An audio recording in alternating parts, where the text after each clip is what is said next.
my name right now in our podcast chat window is Shadow of the Day, which is a great song, right? The shadow of the day will embrace the world in gray, and the sun will set for you.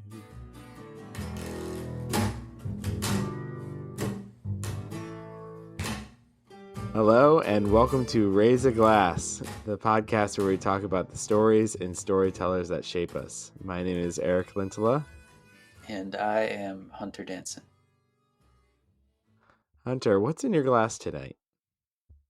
I have some Old Forester 86 proof bourbon with some honey and hot water.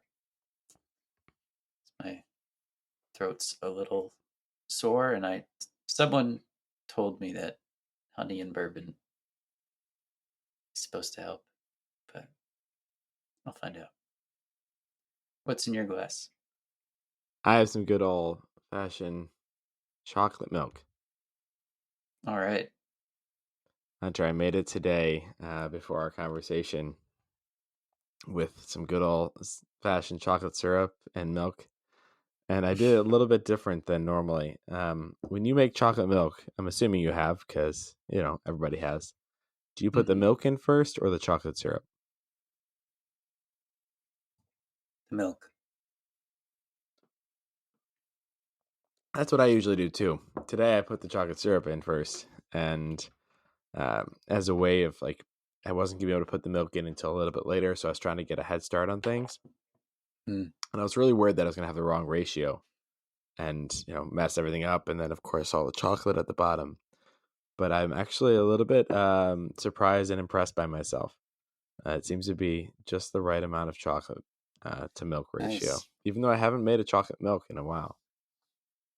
You have it in a nice mug there, too. Thanks. Feels good. Tastes good. Well, Hunter, I have something to pour one out for and raise a glass to this week.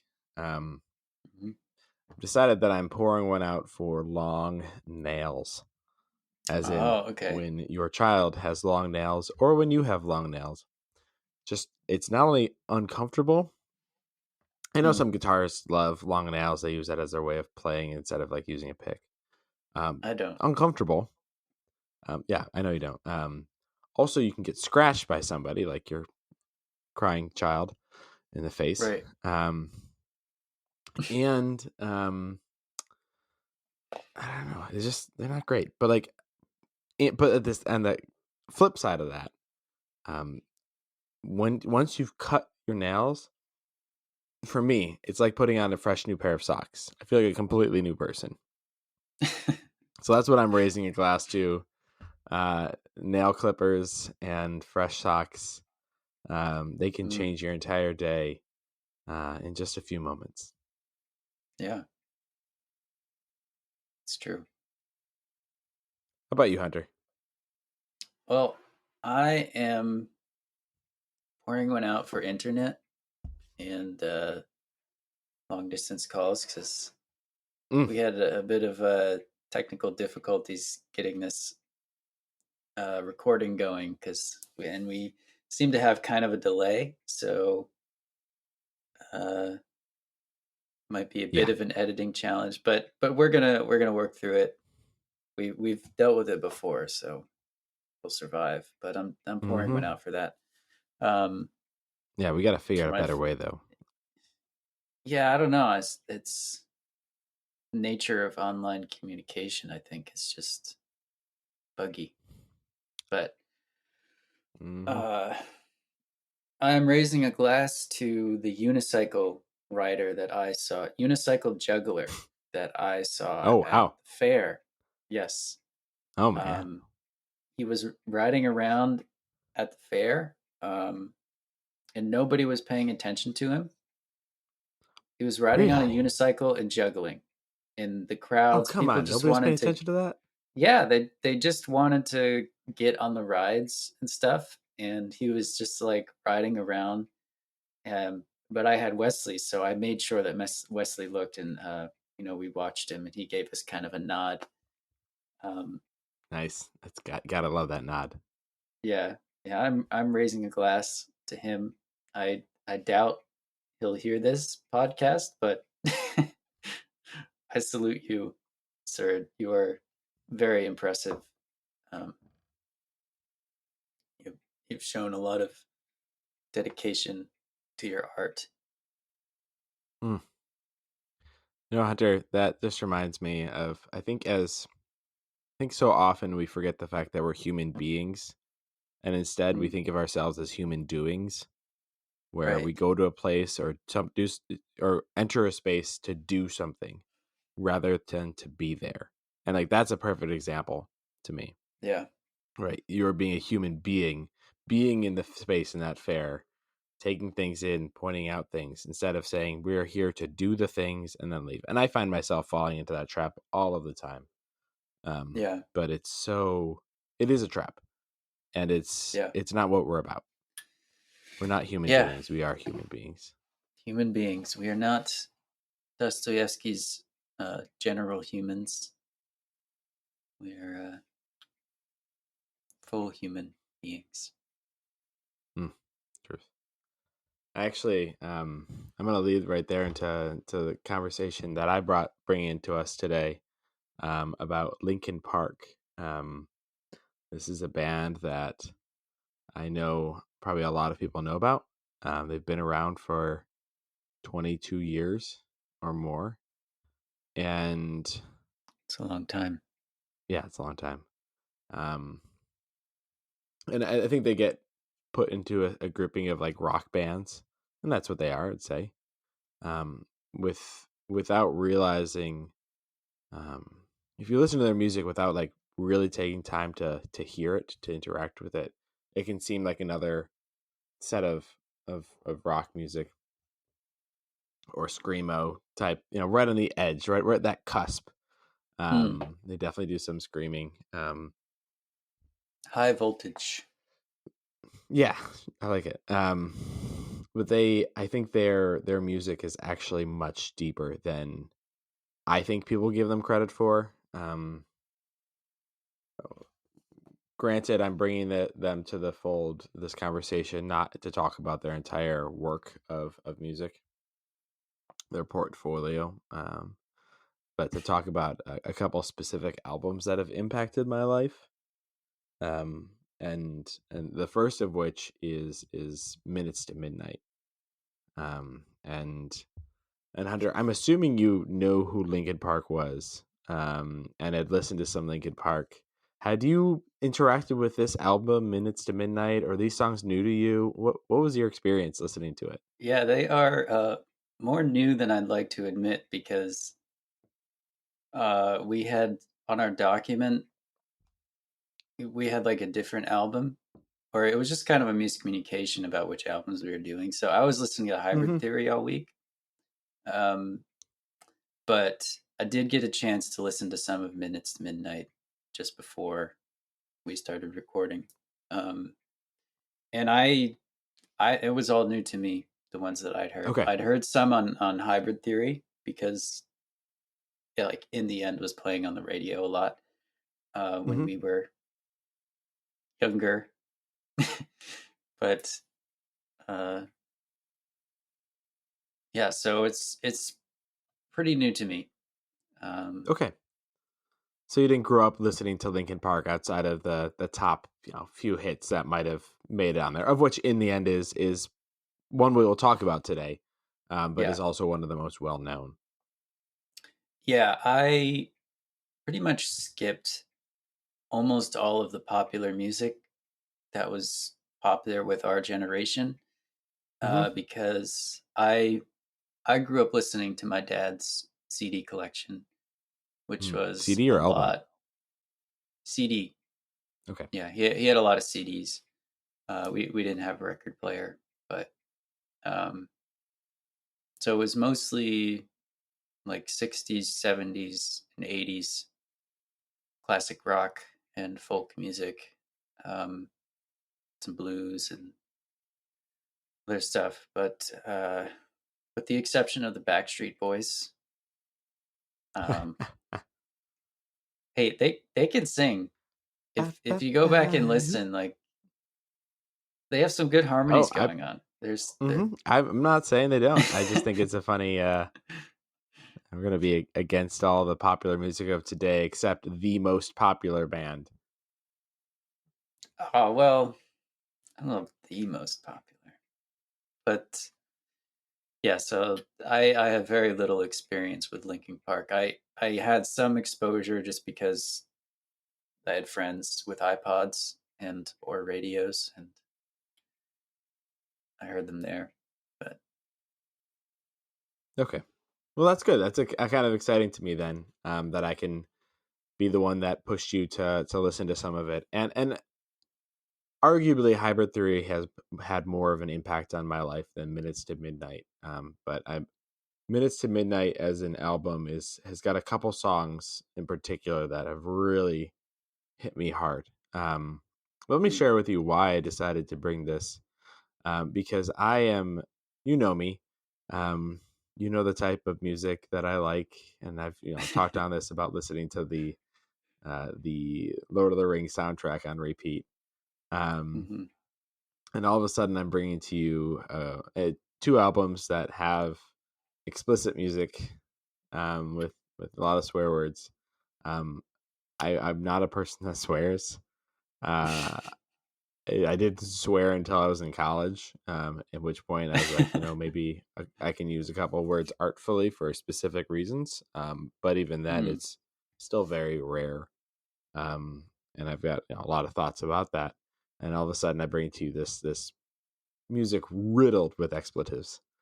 Um, like not one that I'd want my kid to listen to, And very loud. and very loud. Yeah, I'm a loud person, but I don't usually like loud music. Is Mm. a good point there. Um, so why did I bring it? Well, my answer to that is also tied into my hair right now, which you haven't brought up, but I'm sure you were wondering if you could see it Yeah, I well did enough why notice there's like little the red streaks in my hair. yeah, and it's kind of spiky. Yeah, yeah, that's the goal. I'm getting my hair cut tomorrow. Thankfully, my hair is unruly at this moment. But both the hair and the Lincoln Park as a whole are a nod to my brother. So when I was young, my brother passed away, and one of the albums that he loved before he passed away was Hybrid Theory, right, by Linkin Park. Mm. Um, and it was a really big song. He just loved it, and through him, I got to know it. So I got to know that music a little bit. And after he passed away, um, that's like the band that I still listened to music from. I think my dad used to still buy. He might still like have every album. And of Mm. course, the lead singer passed away uh, not too long ago. Uh, but this, to me, whenever I hear this music, whenever I think about this music, it reminds me of my brother. And so that's why I wanted to bring it to us today to talk about. And we'll talk about a few songs. I'm excited to hear your thoughts on, um, Minutes to Midnight and or Hybrid Theory, if there's a song or two that stuck out to Yeah. you. And then I'll share a little Um, bit more about mine. But one other thing I wanted to share before I hear some more of your thoughts, Hunter, is I have only ever heard artists or like people who were part of the creation of an album talk about their album. I've never heard like a lay person talk about somebody else's album like on a podcast or in a show or even a movie outside of like friends talking, whatever. mm, So I'm really interested to see how this goes. Because as we yeah. think of stories and storytellers, like Linkin Park to me is a band of storytellers, and I am amazed by some of the stories they tell in their music and the way they Mm. tell them. So those are just some thoughts for me. What What do you think? What's your response? What do you think about the music you did listen to? What surprised you or didn't surprise you? I'm interested to know. Um, Positives, negatives, everything in between. all right. I did have a question. Do you think that you would have come to love Linkin Park as much or explored them as much um, if it hadn't been a part of your brother's life, or No, I do not. I do not. I think that's a great question. I think just like everybody has things they listen to or got into because a friend, a family member, somebody they love or care mm, about, like encouraged it to them. This this to me, I was really young when my brother passed away, and so I don't have a lot of memories. Um, this is almost like a living memory.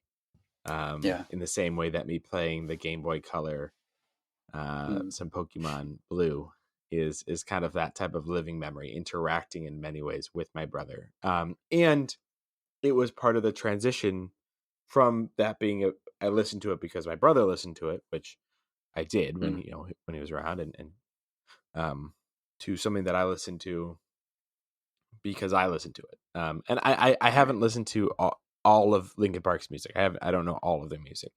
Um, but I will always kind of come back to this. This is kind of on my mm, just as I'm going through life every so often. I don't know, once or twice a year, maybe I'll come back to Linkin Park. Um, and yeah, it's just a part of who I am, and I'm very much a person, and you'll kind of catch this tonight as we talk about favorite songs. That I'm driven by feel. It's like mm, I when I listen to music, the music that I like, the first level of music I like is the one that makes me feel something. So like I am a mm. great lover of power ballads. Like you name a musical or a movie, yeah, or an album where I know all the music, it is more likely than not that my favorite song or one of my couple favorite songs will be one of the main power ballads. mm, Um, and yet, as I dive deeper into getting to know an album and getting to know music and a story, really, I that's what I end up focusing more and more on that story. So that's where a music that makes me feel good and makes me want to dance could stop being my favorite music if it's mm, not telling a story that I'm interested in. yeah, Um, I might still dance to it, but it won't be my favorite. And so as I've spent so much time in you know these albums and in this music from Linkin Park and Need to Breathe, honestly, I'm starting to get to that point as well. mm, My transition has been from liking it because it makes me feel something, right? It makes me feel connected to my brother, to loving certain pieces of it in particular because of the story that's being told right, and why it's being told and what it's communicating. mm, Um, and I'm going to talk about two specific songs in particular. okay, Before I do that, I want to get your thoughts on what connected with you because I don't want to taint them, and I mm, want to, okay. see what your experience was. Um, so I guess I did my serious listening on the lawnmower because I could have headphones on Mm-hmm. and blast it on the lawnmower, and um, I I liked it more than I thought I would. Um, musically, like I knew that Yeah. I would enjoy it. I was pretty sure because you're my friend, and I generally more or less enjoy the things that I appreciate the things that you appreciate, even if I don't have the same tastes. But Mm-hmm. um, it reminded me of 21 Pilots in that Okay. it is expressing, for me at least, 21 Pilots is expressing like a lot of angst and questions and frustration. And I think maybe even to, I think Linkin Park, at least on Hybrid Theory, is really screaming his frustrations and Yeah. his struggles um, into the microphone. And Mm-hmm.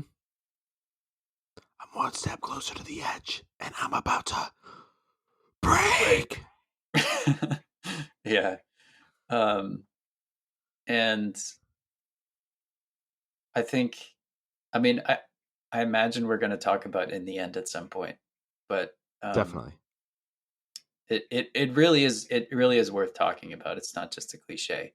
Um, and the other one that I liked a lot was High Voltage because Okay. he has these like it starts out with this sort of interview quotes where he says, "How can you put a label on a lifestyle?"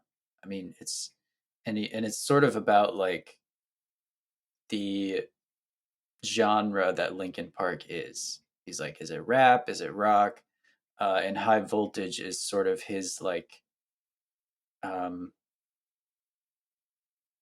his self realization as an artist and kind of owning who he is and what he's doing, and how you can't really put a label on a lifestyle, and genre is very limited in that way. Mm, yeah, I like that. I like that. Anything else you want to share about High Voltage? Kind of. I wasn't gonna bring that up as one of the ones that stuck out to me, so I'd love to hear if you have anything else you want to share about it. Yeah, it's as someone who has can empathize with the struggle of trying to write music and trying to make something. Uh, I really feel that song and what he's saying in the sort of because you really do have to work up a lot of courage and confidence to share your art, to Yeah, believe that you've made something worth sharing. And High Voltage to me is him owning it.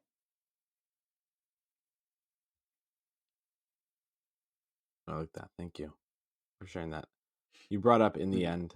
We might as well talk about it now. There are some okay. songs, and you share this. I think there are some songs that are given major popularity because they're catchy, but they don't have anything to back it up. In the end, is not one of those songs. In Yeah. the end, I think it's one of the best songs of the early 2000s. It definitely had the it made it right. It made it into the top billboards. I have no idea where it was at in the Right. charts and stuff like that, as far as a single song versus as an album. But the song itself, and this is what I was talking about, moving from feeling to the story itself. Mm, This is, if you don't know, it's I tried so hard, I got so far, but in the end, it doesn't even matter. I had to fall, but to lose it all, but in the end, it doesn't even matter. And yeah. it dives way deeper than that. So I've shared a few times on this podcast already. I went to divinity school and really have a passion for the interaction of faith in and Christianity and Jesus in lives. And I think that in the end is one of the most theologically rich songs Mm, that exists in this world. Um, and mm, every time I hear it and think about it, I just think, yeah, that's right. I mean, we've talked about the book Ecclesiastes, Hunter and I, many a time, which is the idea of everything is meaningless. right. Um, and it's true, right? That one of the refrains of the bridge is, "I put my trust in you, pushed as far as I can go. For all this, there's only one thing you should know." And then it goes to, "I tried so hard, got so far, but in the end, it doesn't even matter. I had to fall to lose it all, but in the end, it doesn't even matter." Mm. And like, that's true. I think that's just a straight up truth. All is vanity and chasing after the wind. Mm-hmm. And the reason I think it's true is because without God, without a relationship with Jesus, like it is meaningless. Like, what are you going to put your hope in and your trust in that can actually earn it? We see this day in, day out with, name your person, name your party, name your movie, name your group, name your whatever. Like, it's not worth putting your trust in them. You can try so hard and get so far, but in the end, it doesn't even matter. Mm-hmm. And so this to me, I mean, every single line of this song, I just feel like it's just so well written, so well thought out. And for me, whenever I hear it, not only does it remind me of my brother, and he liked red. He always wore red spikes, in his hair. It's just why the red's in my hair. But it also points me back to I could do everything out of my own power, trusting in whatever thing on this earth I want to. And no matter how far I go and how hard I try, it's all going to fall apart. And it doesn't even matter. Mm.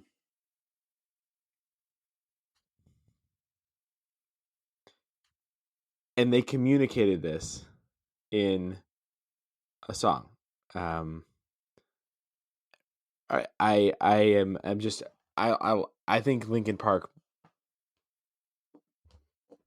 blew it out of the water in this. I mean, you could you were thinking like, dust in the wind. I think you said that.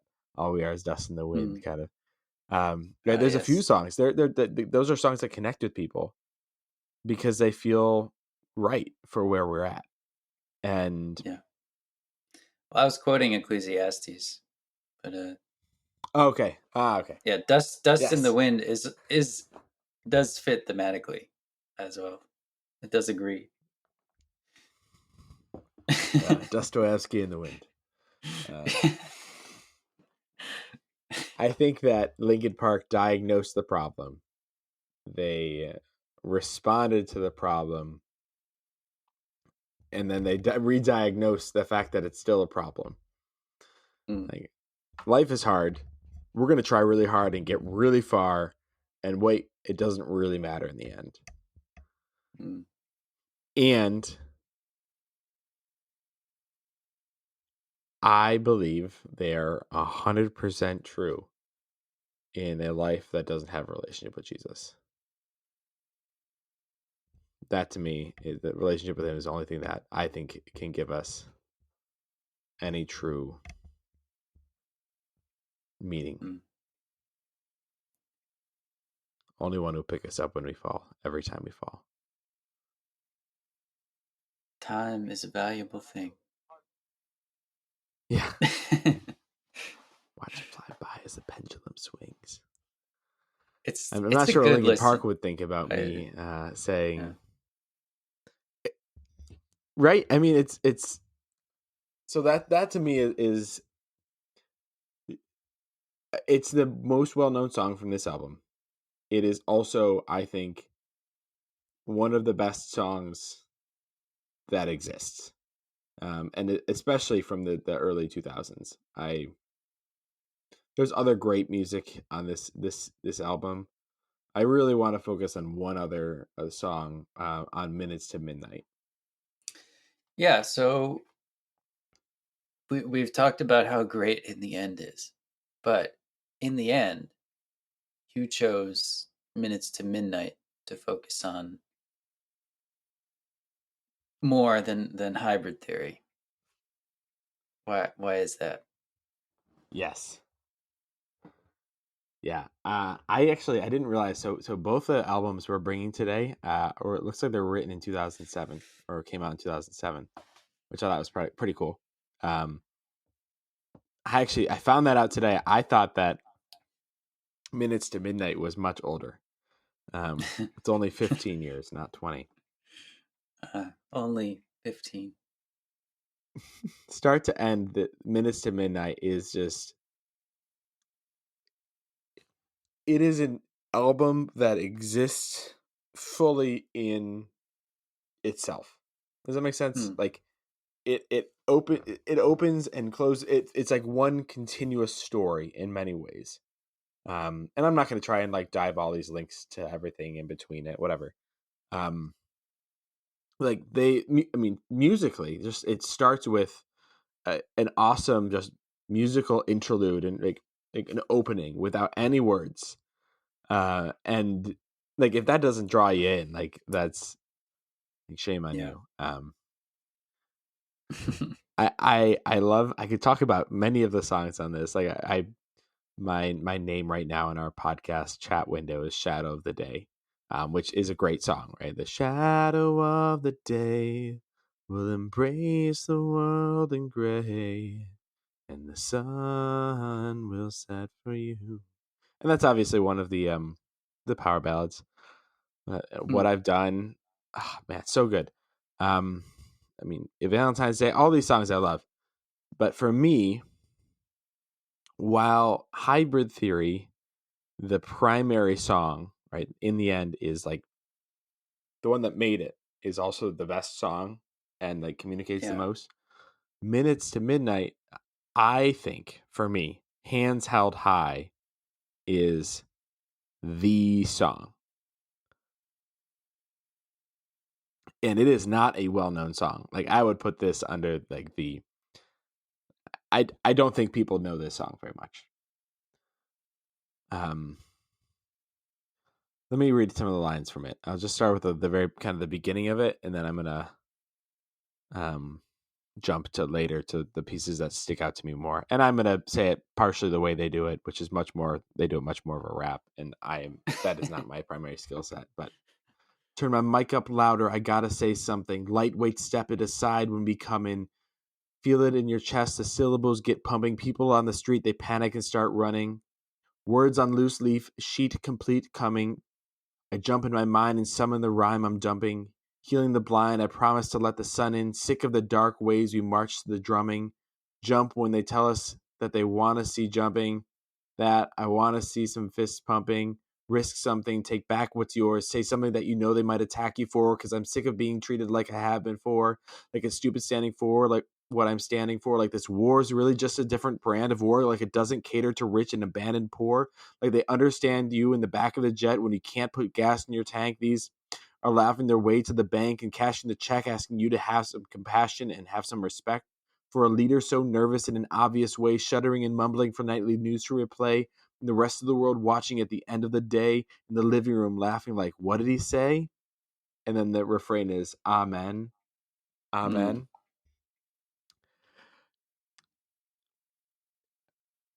They go on in this same song. They're talking about war. They're talking about like the opioid epidemic and like and drugs like have to react to get blown into fractions. 10 years old, something to see another kid my age drugged under a jeep, taken and bound and found later under a tree. I wonder if he had thought the next one could be me. Do you see the soldiers that are out today? They brush from the dust from bulletproof vests away. It's ironic at times like this you pray, but a bomb blew the mosque up yesterday. There's bombs in the Mm. buses, bikes, roads, inside your market, your shops, your clothes. My dad, he's got a lot of fear, I know, but enough pride inside not to let that show. My brother had a book he would hold with pride, a little red cover with a broken spine. On the back, he hand wrote a quote inside: when the rich wage war, it's the poor who die. Meanwhile, the leader just talks away, stuttering and mumbling for nightly news to replay. The rest of the world watching at the end of the day, both scared and angry, like, what did he say? And then it goes back to Amen. Mm. That piece right there is just, I have spent time listening to this song on repeat. I have spent time crying in this song. I have spent time reflecting on this song. I've spent time thinking about that line where it says, "It's ironic at times like this you pray, but a bomb blew the mosque up yesterday." 2007. Yeah, it feels like it's more accurate today than it ever has been, and yet it will always feel that way Mm. because they have pointed out where the world is at and have brought together these what can be seen as I don't know, different types of tragedies and have mesh them together in this incredible like rap where the refrain is amen, and it ends with hands held high, and then there's all these pieces up that they kind of respond, or they respond as the ocean opens up to swallow you with hands held high. And I think it again. I think it does something similar to In the End. It hits a truth and diagnoses a problem in a way that I can't see anybody disagreeing with. And if they do, like, it'll probably be because, oh no, the leaders are doing a great job type thing. It'll be some type of bogus, random thing. How has this song shaped you? Because you talk about what it does, but how has it Yeah, impacted you personally? I think it's caused me to pause somewhat regularly whenever I hear it. It has, I think, this song, and especially as an embodiment for other music within Linkin Park, and has also challenged me to see the way that God is at work in the world Mhm. through the questions we're asking and the songs we write. I I am not of the opinion that you need to listen to Christian music if you're a Christian, and this is one of those songs that hits it for me. Mm, Nor do you have to listen to PG or G-rated music all the time, mhm, because we live in a world full of complex situations, full of catastrophe, full of terrible, sinful, horrible things. And we have the refrain of amen, especially as Christians, that mm, can go through it all. And it's used in this song as in a beautiful way. It's used as a beautiful way. And I kind of let it wash over me whenever I hear it. And I do not think anybody in Lincoln Park is Christian. Maybe they are. I don't know. I haven't looked it up. And whatever Google says or Wikipedia says isn't necessarily true. I know I said tree. Um, for me, when I'm listening to the song and I hear in the midst of, hey, this is all that's happening, and then amen, I'm just, like I said, I was thinking of saying, I was like, I let it wash over me because I know God's at work. And even in the midst of all that, where it might not seem like God is working, mm, I know that God is. And I take comfort and confidence in that, take joy in that. And I use it as an anthem for what can I be doing and how can I be responding in light of this. mm, And I work in a space that, yes, has a Christian background, but is a the necessary part of my job is it's very multi-religious. And being able to hold on to that refrain mm, in the midst of knowing that, and this is kind of me thinking now in light of my current job, that the people I'm interacting with have come from pretty much any and all lines of this song. um as far as bombings, as far as, you know I- you name it. um yeah, and and and so many of them hold on to their faith and hold on to that same refrain of amen. I The more I've spent time listening to this song, the more it has impacted me. And I that's not always the case. Sometimes you can dive into a song and dive and dive and dive, and then all of a sudden it's like, okay, you've listened to it too much. I don't think I could listen to this song too much. And like I said, yeah, sometimes I'll listen to it and I'll cry. Sometimes I'll listen to it and I'll just soak it in. Sometimes I'll listen to it and just keep going on with my life and replay it. So, I mean, you heard me, that is probably the closest I've ever come to, you know, I don't, well, I pretend to rap it with them when they're going through it. But like, I know the song better than I know the Hamilton musical. Oh yeah, that's really saying something. Yeah. That's me. It's another song I absolutely love from Linkin Park is called Castle of Glass. And this is another more well-known song. So I'm talking about two kind of lesser known songs. And one maybe two really well-known songs, sorry, and one lesser known song. Um Mm. and Castle of Glass is just another one I'd recommend for you to listen to. I'd recommend to anybody to listen to it. It's definitely more appropriate. It's and it starts with, take me down to the river bend, take me down to the fighting end, wash the poison from off my skin, show me how to be whole again. 'Cause I'm only a crack in this castle of glass, hardly anything there for you to see, for you to see. Was this the first time you ever heard this song, or had you listened to it before? It was the first time. Okay, what I I don't feel like I often get to get your first takes on something that I love. Um, It was Give it to me.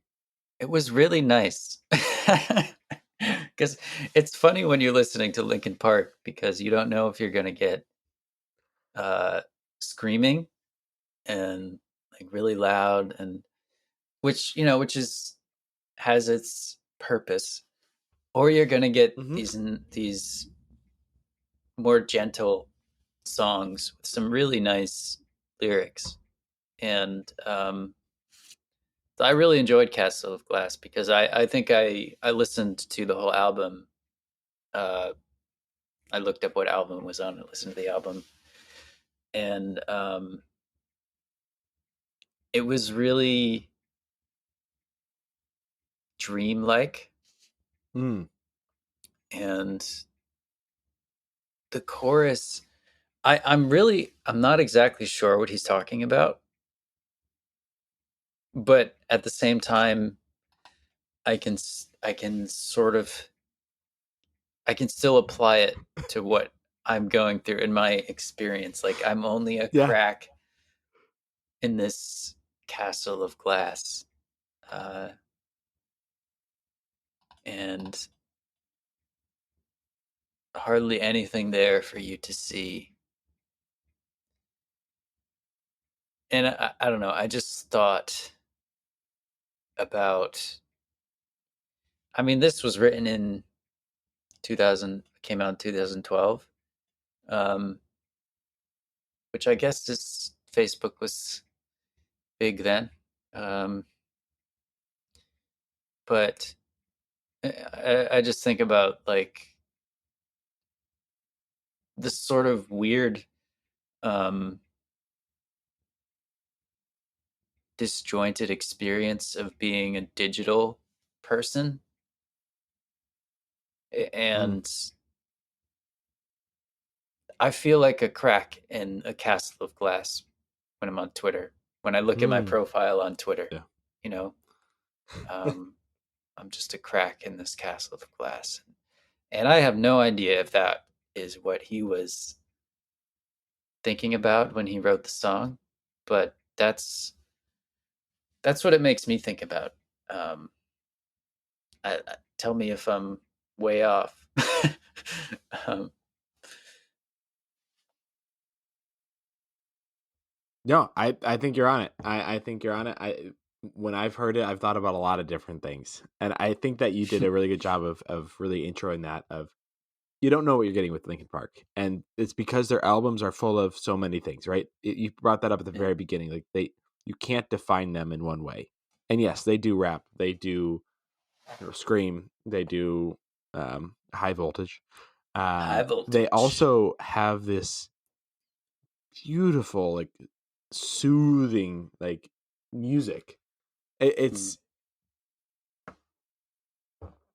and each piece of it will. I didn't talk about any of the screaming pieces of it, of some of their, which is probably a miss because I think there's so much to that music as well. So it's just a joy. I started listening to it, like I said, because it was something my brother listened to, and then it was a way Mm. of holding on to a relationship with my brother after he passed away, and now even this conversation is making me want to listen to more and more of their music. And there's also just a beauty of they're not a four chord. Most of their songs are not four chord, like anybody can play at an acoustic guitar type music. They're playing like complicated riffs and like intricate melodies. Mm. And that's something that at the time they were writing, especially in the early 2000s, that was not the go-to piece. Right, I love Green Day. I love Blink-182. I love a lot of these groups. Like they weren't known for like Smash Mouth. I like Smash Mouth. Like they're not known for like musicality, right? They're known for like how can you take your four chords and then they create hits. Uh-huh. Um, and I think Linkin Park was doing something different. Um, How can you put a label on a lifestyle? I mean, I'm really glad we got to talk about Linkin Park. yeah, I wasn't sure how a conversation about an artist, right, or a band would go. Um, yeah. and I've shared this before that like the way my brain work isn't to remember everything, and so I don't, unfortunately, like, tying names of artists with bands and songs is just never a skill set I've ever had. But I'm so grateful to Linkin Park. I definitely was sad and mourned with the band, and um, their lead singer died. Um, Mm. and and I will throughout my life continue to come back to this song, which I'm going to leave us with uh, today, unless you have anything else you want to share. Uh, well, there's one thing when I was looking up the songs, just on YouTube, there were a lot of comments about how listening to Linkin Park kept the commenter from killing themselves, or um, Mm. helped them through really difficult times in their lives. But for people of all ages, Hmm. and I think going back to how Mm. Linkin Park kind of reminded me of 21 Pilots, in that he's expressing his questions and his frustrations, and Yeah. um, that is really valuable. And Oh yeah. we talk about Ecclesiastes a lot, and for me, when I am struggling the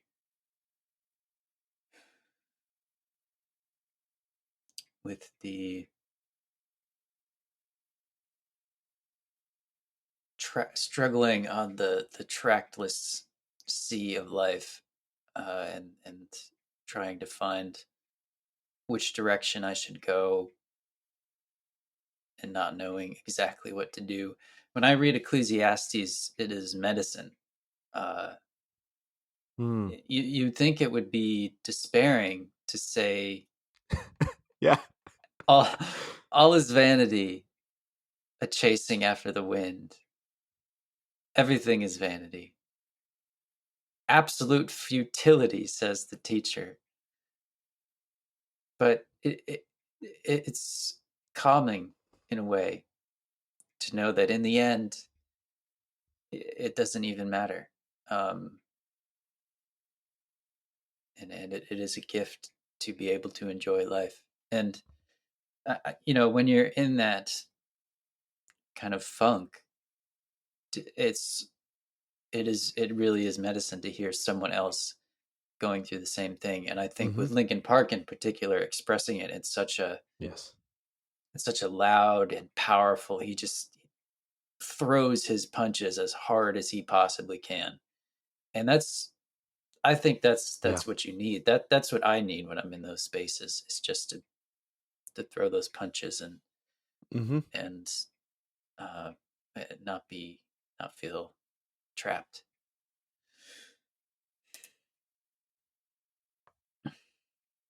Yeah. You hit it. We it comes back to being a human being versus a human doing, right? So Right. often we want to try and do something to make ourselves feel better. Like, what is it that we can do? What is it that I can do at this moment?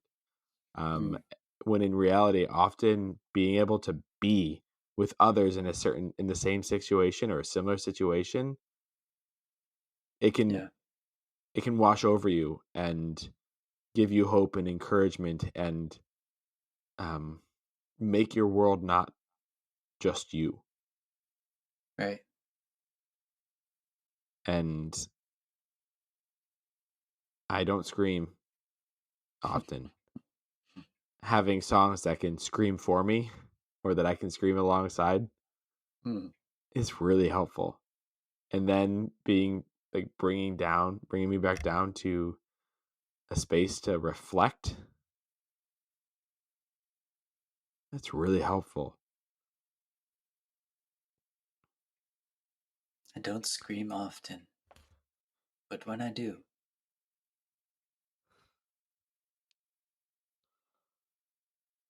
Hunter, before I close this out, I threw one other thing at you last week after we finished our episode. I sent you a recording of Sound of Silence by Disturbed. And I don't listen to a lot of Disturbed music, um, but I love their cover of Sound of Silence. And I love Simon and Garfunkel. Did you get a chance to listen to that? I did. What did you think? Um, it was good. It's not quite my style, so you know Yeah. I still prefer the original, but I can appreciate what they did with the song and the way that they expressed it. And the music video is really good too. Um, Mm, this sort of post-apocalyptic landscape, definitely. uh, really metal imagery, and it really fits. I was because you sent me that, I just was listening to Sound of Silence, that cover, and also the original just over and Hmm. over because Mm. the Sound of Silence is an immortal song. It Oh, is, yeah.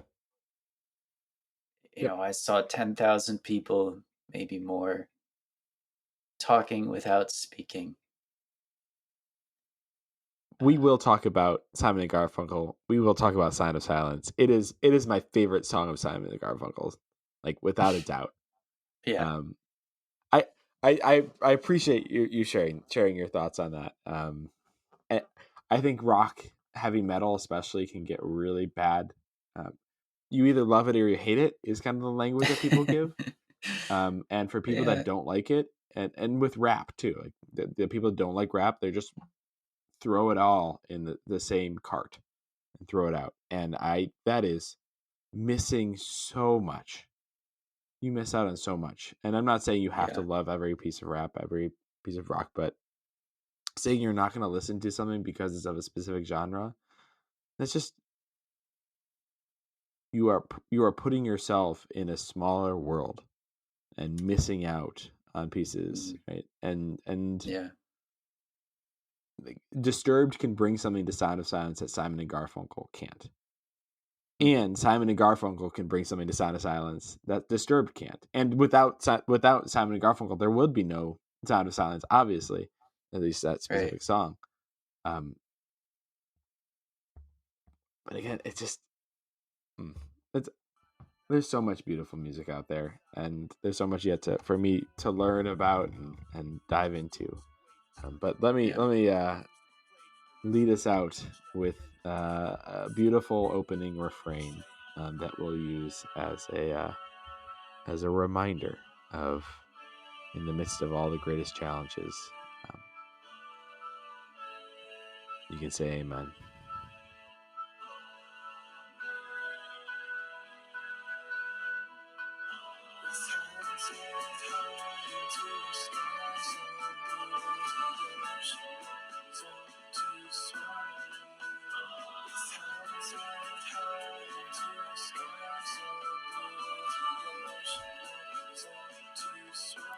I love that song so much, Hunter. I mean, you just hear the way it opens too, right? It Oh yeah. opens as an anthem. It opens like with the feel of like an organ almost, and Yeah. drums.